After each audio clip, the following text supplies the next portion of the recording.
हर बार की तरह इस बार भी पश्चिम बंगाल विधानसभा चुनाव 2026 में ममता बनर्जी की दीदी ब्रिगेड एक बार फिर सुर्खियों में है। उन्होंने इस बार 294 में से 52 प्रत्याशी चुनावी मैदान में उतारे हैं। ये सिर्फ महिला उम्मीदवारों की संख्या नहीं बल्कि उनकी राजनीतिक पकड़, संगठन पर पकड़ और जमीनी कनेक्शन का मामला भी है। यानी भवानीपुर से लेकर दमदम और हावड़ा तक टीएमसी की महिला नेता न सिर्फ चुनावी मैदान में है बल्कि कई सीटों पर पार्टी की सबसे मजबूत उम्मीद भी मानी जा रही है। सवाल ये है, क्या ये चेहरे 2026 में गेम चेंजर साबित होंगे या फिर कड़ी टक्कर में फंसेंगे? जाने ममता के 52 महिला प्रत्याशी के 5 प्रमुख प्रत्याशी जो सुर्खियों में रहती हैं, वो कौन है और कितना दमखम चुनाव में दिखा पाएंगी। सबसे पहले बात करते हैं चंद्रिमा भट्टाचार्य की, जो दमदम उत्तर से उम्मीदवार है। चंद्रिमा भट्टाचार्य टीएमसी के सीनियर और अनुभवी नेता हैं। कानून और प्रशासनिक समझ उनकी बड़ी ताकत है। दमदम उत्तर से उनका संगठनात्मक नेटवर्क मजबूत है। प्रदेश सरकार में अहम जिम्मेदारी भी निभाती आई हैं। उनके प्रभावी नेतृत्व, सरकारी अनुभव और भरोसेमंद नेता वाली छवि क्षेत्र के मतदाताओं के बीच में है।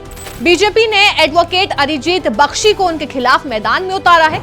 इसके बावजूद चंद्रिमा बीजेपी प्रत्याशी के सामने अनुभव और संगठन के दम पर वो मजबूत स्थिति में है। लेकिन भाजपा के बढ़ते वोट शेयर से मुकाबला उनके लिए आसान नहीं होगा। फिर भी हल्की बढ़त टीएमसी के पक्ष में है। दूसरा नाम है श्रेया पांडे। श्रेया पांडे का नाम अचानक चर्चा में तब आया जब उन्हें कोलकाता की अहम सीट माणिक लता से टिकट दिया गया।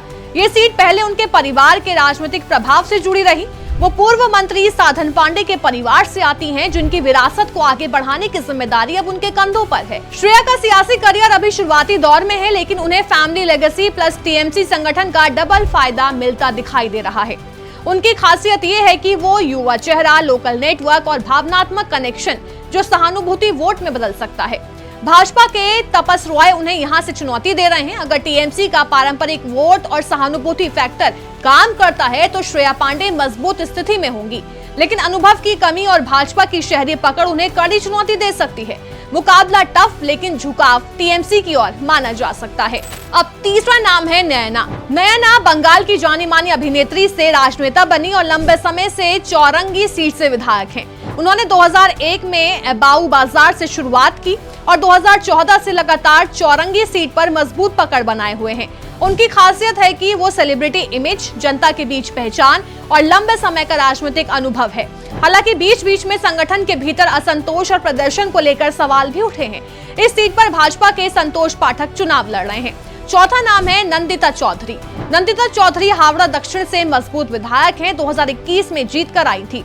उनका राजनीतिक करियर अपेक्षाकृत नया है, लेकिन उन्होंने क्षेत्र में अपनी पकड़ मजबूत की है।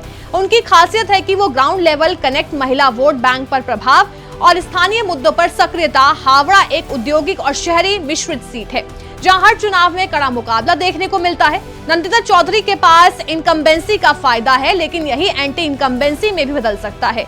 अगर टीएमसी का संगठन और महिला वोट उनके साथ रहा तो वो जीत सकती हैं, अन्यथा ये सीट बेहद करीबी मुकाबले में जा सकती है। खुद ममता बनर्जी बंगाल की राजनीति का सबसे बड़ा चेहरा हैं। कांग्रेस से करियर शुरू कर उन्होंने 1998 में टीएमसी बनाई और 2011 में वाम किले को ढहाकर सत्ता में आई। भवानीपुर उनकी पारंपरिक सीट रही है, जहां उनका जनाधार मजबूत माना जाता है। सिंगूर और नंदीग्राम आंदोलनों के जरिए उन्होंने मास लीडर की छवि बनाई। उनकी सबसे बड़ी खासियत है सीधे जनता से संवाद, कल्याणकारी योजनाएं और मजबूत संगठन। हालांकि इस बार एंटी इनकम्बेंसी, भ्रष्टाचार के आरोप और भाजपा की आक्रामक रणनीति उनके सामने बड़ी चुनौती है। दरअसल बंगाल चुनाव 2026 में दीदी ब्रिगेड सिर्फ प्रतीक नहीं बल्कि टीएमसी की रणनीतिक ताकत है। इन महिला चेहरों पर पार्टी ने बड़ा दाव लगाया है। कई सीटों पर ये गेम चेंजर बन सकती है, लेकिन असली फैसला मैदान में जनता ही करेगी।